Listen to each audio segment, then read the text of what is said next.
Hey y'all, welcome back. Welcome back. This is your man Derek Terry, host of I'm Not Complaining, I'm Just Saying. Where we gonna complain? Bring some solutions to the table. So let's welcome our guest, Pascale Small. How you doing, Pascale? Hola, I'm doing well. Thank you for inviting me. Hola, hola. And once again, Pascale is running for Charles County Board of Education, the at large as an at large. So Mhm. welcome, welcome. So we're gonna go ahead and get started. So tell us about Pascale the person. So, first of all, I'm a mom. I'm a mom of three kids in Charles County Public Schools. Also a proud mom of a son with an IEP. I am Latina, so I'm Costa Rican American. I am bilingual, and I am an advocate. I have been in education reform for over 8 years. I've been in the education space, and what I've been doing mostly is working with school level data at a national level, advocacy and parent organizations across the country, transforming education and seeing the best ways that we can bring solutions to the table for some of the biggest systemic issues we've been seeing. So this here is my purpose. It's my passion. It's what motivates me. I've also been with the National Parents Union. I'm part of Latinos for Education. Locally, I'm part of Charles County Hispanic Heritage Committee and other groups. I just stay very actively involved. I love being in community. It's what fuels me, and that's who I am. Okay, so with all this that you do, why did you decide to run for the Board of Education? Yeah, I really had to do some deep reflection and talking to our community and our parent leaders. I'm also the founder of Charles County Rise, which is a parent-led movement here in Charles County. And we've been doing work for about a little over 3 years. We started during the pandemic, really mobilizing families so that they can be part of the solutions, so that we can start advocating for ESSER dollars to be used. And I'll explain a little bit later about what that is, but ESSER dollars to be used to ensure that students were being helped during the pandemic. They were being offered as many supports as possible. And then when we came back, to accelerate learning and mental health opportunities. So from there, I've seen the issues, I've seen the inequities, and it really hurts my heart to see that our children are not being offered all that they can be offered, and that our schools are not these amazing places of joy and rigor and safety that I've seen other schools be. So I really reflected on what's another way that I can be a part of the solution? What's another way that I can bring more transparency and more courageous conversations to our public education and bring community to that process as well? Because I feel sometimes we're very much excluded when it comes to policy making, when it comes to implementation and programming decisions. Okay, well, And what I want to say, and I picked running. let's get into that. Let's get into that. And the reason I didn't mean to cut you off because No you're worries. kind of getting to your platform, so I am. I want to discuss that. So I'm going to bring up your website real quick. Thank you. The website and the areas in which I want to touch on. Oops, wrong one. Areas that I want to touch on are student achievement, family community engagement, safety, belonging, well-being, and accountability and transparency. So I'm going to leave this up for a couple of minutes so the viewers can look at it. But um, now we all understand that there are obvious disparities as well as inequities, when it comes to education. So when you look at student achievement, what are some of the research-based interventions and I guess you call them what did you call it? Bold policy changes that you would like to see if you're elected. Or just if you we'll just Yeah. say in general, what would you like to see if you're elected? Well, we know the reality, right, is that our students are not at grade level, all the way starting from fourth grade all the way up to 10th grade. We can even see it beyond the testing grades windows. We know that even when our children are coming into pre-K, they haven't been prepared and they're not getting as many supports. And then all the way up to high school, we know that students are not ready for the rigor that they're seeing, whether it's in the early college program, dual program, or when it's also through pathway exploration. So the things that I would personally like to see, which is actually already baked into the blueprint for Maryland's future, like we already have state policy and the requirements to make sure we're doing things like the science of reading, making sure every single teacher in the lower grades is trained on how exactly to teach children how to read. The Now, problem we're when you seeing right. say lower Oh yeah, go grades, for it. just for those out there, when you say lower grades, Mm-hmm. you're talking about K to 5, K to 3, pre-K. What are you talking about when you say lower Yeah, grade? it's gonna be K through 4, I believe, or even it might be K through 3 on the teachers right now in CCPS that are getting trained on their letters training and on the science of reading. Okay. What I've seen through that though, because that is also a tier 1 intervention right there to ensure that every teacher just knows how to teach a child properly how to read, is that we're not implementing policy with fidelity. So it's looking at policy at the state level, it's looking at our current strategy at the local level, and it's making sure also that we're in the conversations of ensuring that we're doing it with fidelity and it's actually happening. So for example, when it comes to the science of reading, all of those lower grade educators and any new educators coming in are supposed to be trained on the science of reading and on letters training. But as of right now, we're already behind on that goal. And so we continuously have to keep asking, Is there are a we going to? reason, is there a reason why? I'm saying, are you aware of the reason why? Yes, I am. So parent leaders have continuously asked, like, where is this in us meeting this one state requirement and two, our current goal? And what's happening is that there's a lot of turnover. What's happening is that sometimes those educators can't come for a training for whatever the reason may be. And then there was a lot of fight at the beginning to just get trained on this in general and to ensure that we're using the science of reading. About 2 years ago, when many of our parents, especially when it came to our parents through special education, that were advocating to ensure that their children were being given tier 1, 2, and 3 supports for reading, it was a fight. Our district was actually kind of fighting us against the science of reading. And it's things like that that we're having to, what I can bring to the board is evidence-based practices that we know we're supposed to be implementing. It's ensuring that we're asking the questions of if policy is actually being implemented and if state requirements are being implemented. I'm not hearing that enough from our board currently. I hear the share outs from each department, but I'm not hearing our board say, where are we in that training? Well, And why are we behind? all right, so I'm gonna skip a little bit into the order in which you had your platforms because you've been more or less talking about policies being implemented with fidelity where the board is concerned. So I'm gonna skip down to your accountability and transparency part. So Thank you. where, well, can you cite at least, but then you already did, but cite like one specific example, maybe two, where you feel that there's been a lack of accountability and transparency, and then I'll jump to it would kind of lead me into your other one. So, how would you would handle it differently? And once you give that example, and then how would Yeah. you have handled it differently if you were on the board? So the recent example we were just talking about was the training for the science of reading. That's a great example in showing that we have policy that's required by the state. We have our strategic goals for the blueprint, and yet it's not being implemented with fidelity. We are actually a year behind in us meeting this goal. I, as a board member, how I would have approached that, because we get our blueprint updates every board meeting, is I would continuously ask until we meet that goal, where are we in meeting this goal? And the reason I would ask at the board meetings versus executive session or offline or in an email is because we need that transparency so that community is on the same page as well.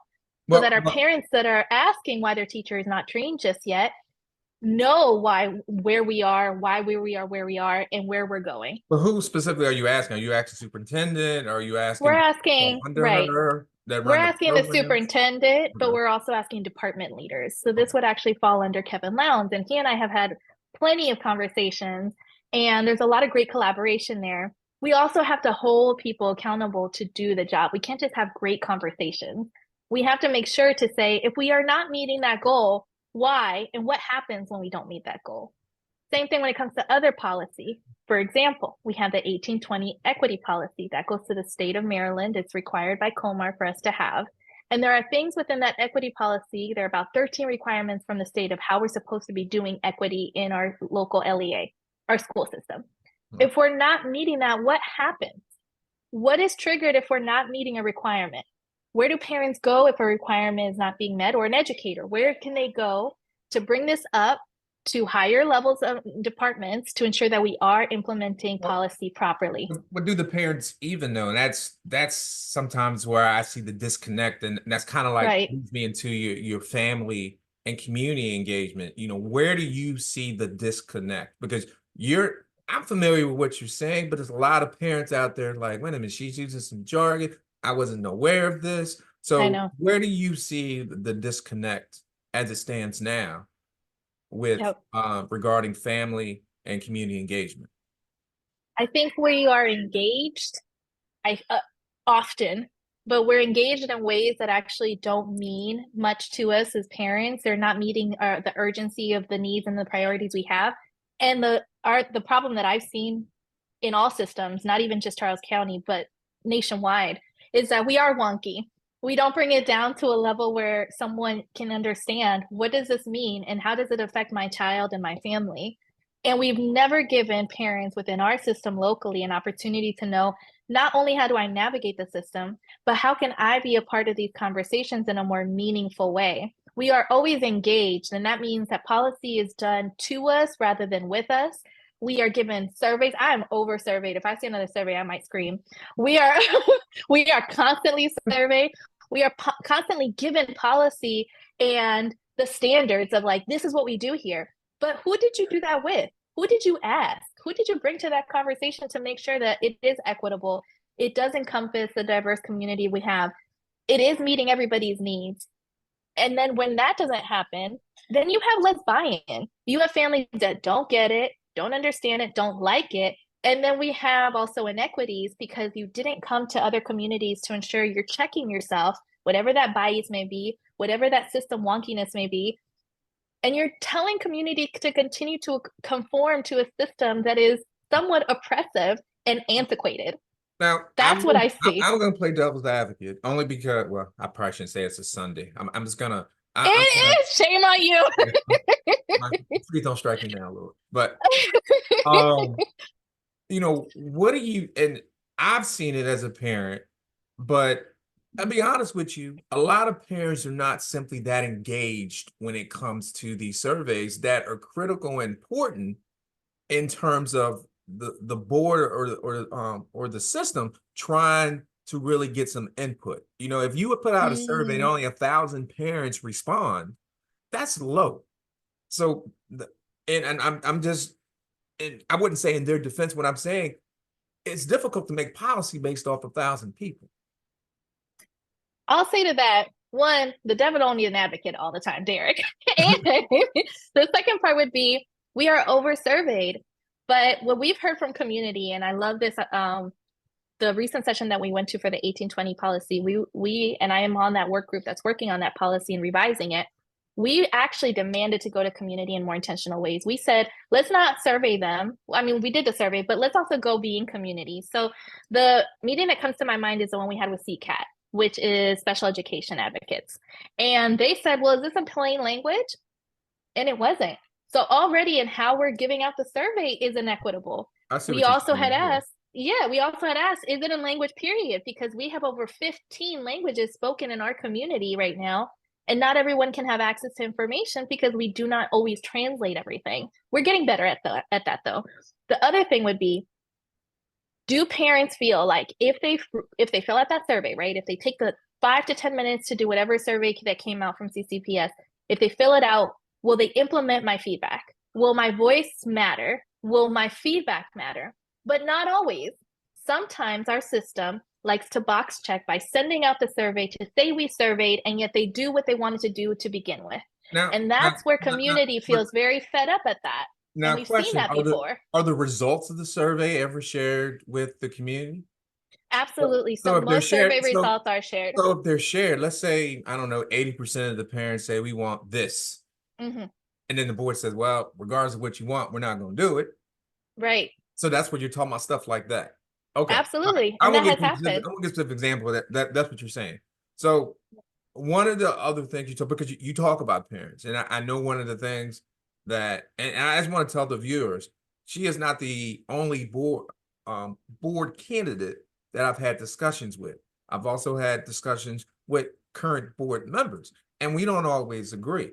But one Correct. of the things I know we had intense conversations about was not necessarily safety, but more or less the well-being when you talk about mental health. So Mm-hmm. briefly, give us what your take is on that when, as far as your platform, when you talk about safety, the belonging, and the well-being. Yeah, so when we came back from COVID, our parent leaders advocated for more mental, social, emotional health and supports because we needed it. Like our children and our communities were living with trauma. I also firmly believe in generational trauma. And what I'm seeing today is that we still don't have enough supports. And that includes psychologists and counselors in every single school. That includes de-escalation methods that teachers know how to implement those versus continuing to elevate a crisis if a child is in crisis mode. What I'm also seeing is that we need more social emotional learning opportunities, not just for children, but also for community. And that includes parents and caregivers and for educators, so that we can all understand how to regulate our emotions and also how to build healthy relationships and also how to know how we carry ourselves, how to name those big feelings. Like there's a lot that I think goes into the whole child so that we can focus on, oh, not just punishment and discipline, but also ensuring that they're like that child is whole, that child is taken care of, their social and emotional well-being is taken care of so that they can show up in their best self. And even when they're not showing up in their best self, how do we support that child versus giving up on them or punishing them? So I firmly believe in more of those restorative practices and SEL. What I do know that our current Now, system remember, does. what's SEL? Because you're saying these Yes, I terms. know jargon. Yep. People need to know Social what emotional SEL. learning. Okay, okay. All right. So I truly believe in the approaches of more social emotional learning, more restorative practices. And those are things also that are already in place by the state and that our district says it does. It just doesn't do it with fidelity. No, I it know doesn't. It we just doesn't. don't do it with It doesn't. fidelity. It doesn't. I that I know for a fact that they do Yeah. not. I know that for a fact. But you also mentioned, and it's gonna tie me into I did an unscientific poll in terms of, what are the hot topics that Yeah. parents or anybody who has a stake in education are concerned with. And you had said that, we need more psychologists, we need more social workers, but there's that recruitment retention piece. Of course. How, Yep. as a board member, would you try to address that? Because regardless of what you say, what we need, if they're not Mhm. coming here or they're leaving, there's a problem that has to be fixed, and money is not Yep. always going to solve it. So, how would you propose that we try to fix it? And I love that you said that because that's also already in the blueprint. We already have things spelled out into our strategies for recruitment and retention of diverse educators and educators to meet the needs of our children and community. We're just not doing it with fidelity. And that's the problem. And if we're not doing it with fidelity, then ask the questions I, as a board member, would ask in a transparent way, open forum in our regular board meetings. Well, where are we in this and why are we not meeting our goals? That includes increasing the value proposition for those that come into our system. That might be pay, but that might be professional development. That might be progress in their career. That might be the kind of supports or leadership that they might be under and be receiving.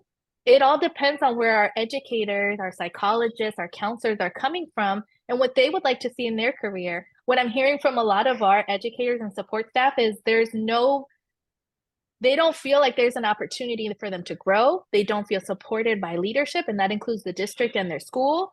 And they don't have the resources in hand to ensure that they're meeting the needs of everybody. How can we solve for that also is working with our larger community. It's working with local community leaders and resources and other public systems, including our health department, our county government, whatever that may be. And then at the national level, because that's where I work at, and I've worked at that for over 8 years, it's collaborating with others. There are thousands of nonprofits that are in this space doing exactly this work that we can go partner with to come to our community and help us. Now, even if you take all the things you talked about, whether it's community partners, businesses, Mhm. government entities, me as a former educator, all those wouldn't have mattered to me. I left because of a peace of mind, more or less dealing Yeah. with adults versus with the kids. Now, however, Mhm. as a former educator and still very much involved in education, a lot of teachers leave because of safety issues, Yep. school violence. So as a board member, how would you try to address that? Because that if we don't get that under wraps, Yep. I don't care how, like right now, they could pay me $1 million, I still wouldn't do it because they would expect $1 million worth of work. It I had get nothing to do that. with it would have Yep. nothing to do with the kids. They would expect $1 million worth of work, and I don't have time for all that. That's just me. Yep. But we know realistically, you give a teacher $10,000, $15,000 more, but they're still dealing with the drug issues, the school violence, and all Chaos and the other stuff. dysfunction. So, Yep. how, as a board member, would you try to address that? It still goes back to tackling the root causes of where behavior is coming from and making sure that every single educator, administrator, support staff, every trusted adult that's in our buildings knows de-escalation methods, that the child is getting the support they need for molding behavior, that they're getting mentorship opportunities. Now, do we also need consequences? Do we also need discipline and punishment? Unfortunately, that is the world that we live in, and we need to make sure that we I have think those we systems need in this. place. I think we need discipline, but not punishment. Yes, exactly. Thank you. So we do, and we do have discipline measures. We have a whole student code of conduct, and where these are the tiers that fall under depending what happened.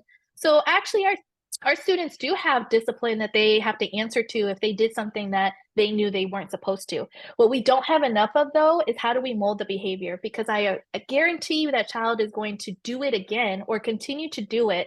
Others will continue to do it as well if we don't start tackling root causes of behavior, which is what's increasing these incidents in our school, which is what's driving teachers away to say, I can't do it anymore. Well, the other part, as you mentioned, it was that restorative practice approach. I'm saying, Yep, that these behaviors are there. Why not try to resolve them before it gets to that exactly. situation? Or, okay, the situation happened.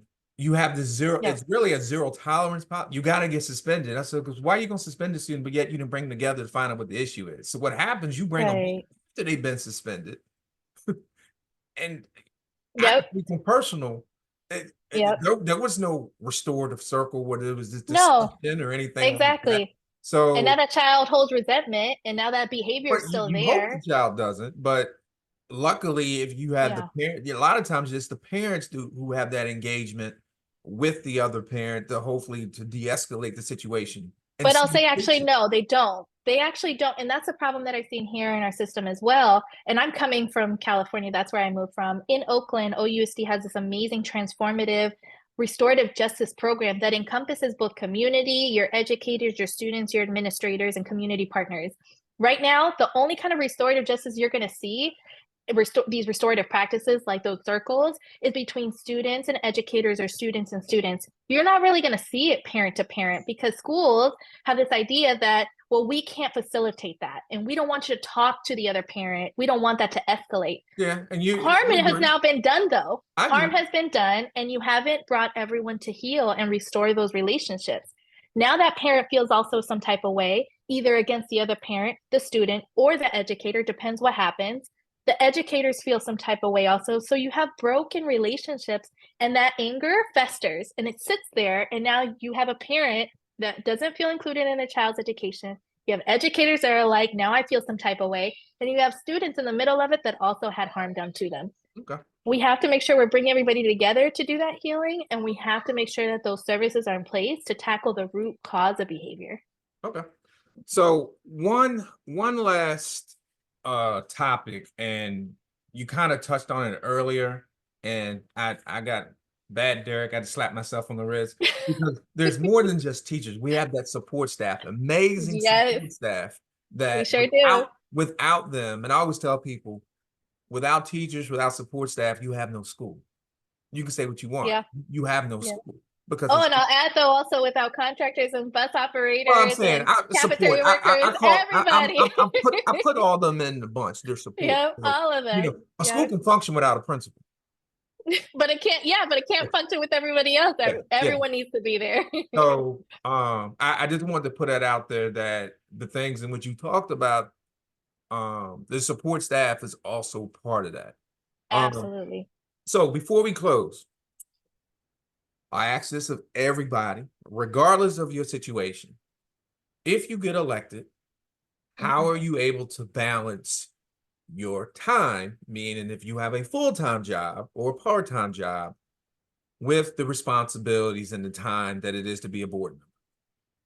Thank you for asking me that. So before I even decided to run, I asked my job, like, is this okay? Can I do this? I work for a national nonprofit. And they said, absolutely. They're like, as long as you're not doing campaign things during working hours, like that 9 to 5, if it's on your lunch, whatever. If it's during the weekend, that's fine. They're like, as long as you're separating the time, we're good because we want to make sure the nonprofit never loses their nonprofit status. The other thing is I work remote. So, and I am Lucky very, you. I know the pandemic brought some good things, and that was working remote, and I'm a full support of it. Huh. But the other thing is, at my job, I get unlimited PTO that's offered to us. So I do have the opportunity to be able to And attend what is board PTO for those that don't know what you're talking about? I know what it is. paid time off. Okay. All right. So, all right. So the National Parents Union offers paid time off, which All is right. absolutely amazing. And it goes back to them understanding the needs of families and parents because we all are parents and we all are get busy. And they fully encourage parents stepping into positions of power and leveling their power. So they were super supportive in me running. They're like, go for it. You know, as long as you're not doing it in company time, we're good. And in terms of all the other obligations I have, I am a mom of three. And my babies also know mom goes to meetings all the time and she's always running to help somebody and she's always going to go speak at a school board meeting. It's the life that I've lived since they have been born. So they already know and are aware of that. And I prioritize my time to make sure that I take care of their needs, I take care of my needs, and I also take care of the needs of my community. This to me is not a job. It doesn't feel like I'm having to give up something. This is my purpose. I've been doing it already for over 8 years. And I would like to say that elected or not, I'm still going to keep doing it because it's important for all of us to be involved and be part of this transformation collectively. We can't just give up on this. There's too much urgency.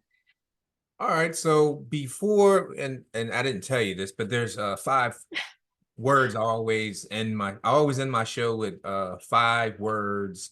And when I say these words, you give me like a word or a sentence that just comes to your mind when I say the word. But Oh no. before we do that, um, I want you to let everyone know how they can reach you, contribute to your campaign, more information, whatever. How can they do that? So definitely there's a website, smallforccboe.com. I'm also on Facebook, which is Pascale Small for Charles County Board of Education.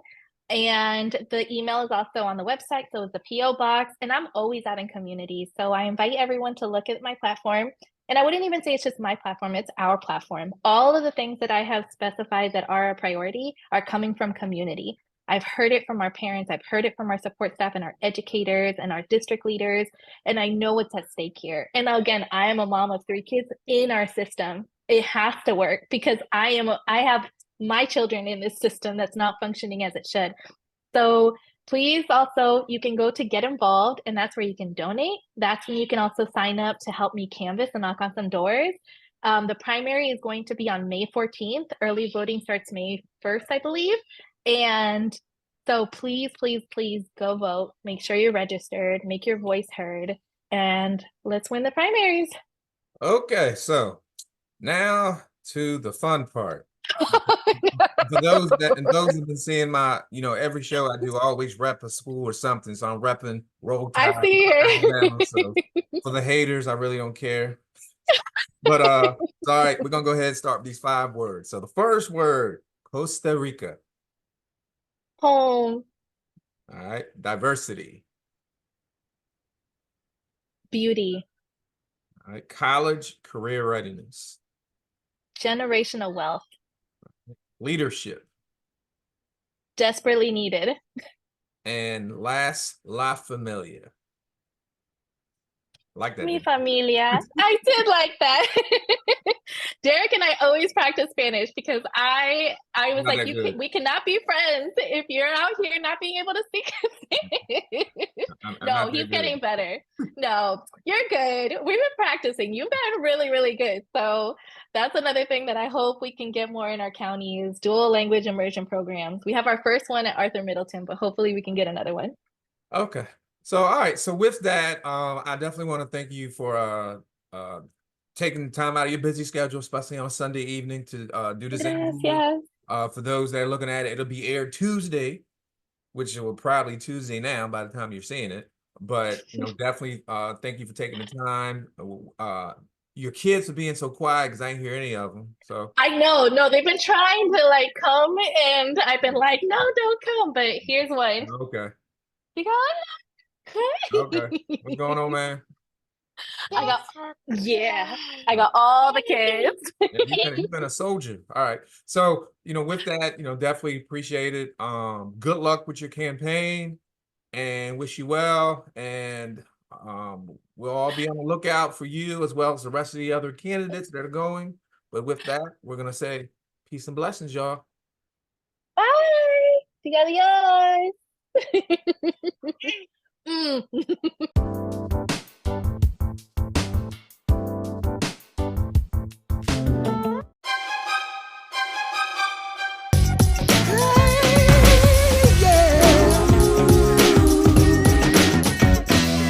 Blaze the path.